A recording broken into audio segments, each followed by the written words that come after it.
Hi there, Jessica here, your Facebook advertising expert. Now, a question I get all the time is, Jess, how much do I spend on Facebook ads?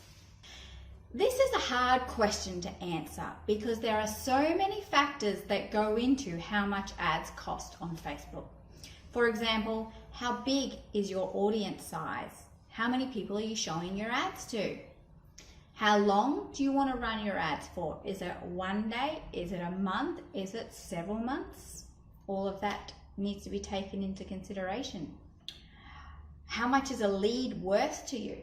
And what do you want people to do after they've seen your ad? Do you want them to watch a video? Do you want them to go to your website? Do you want them to buy something? All of these things are factors that contribute into how much you need to spend on Facebook.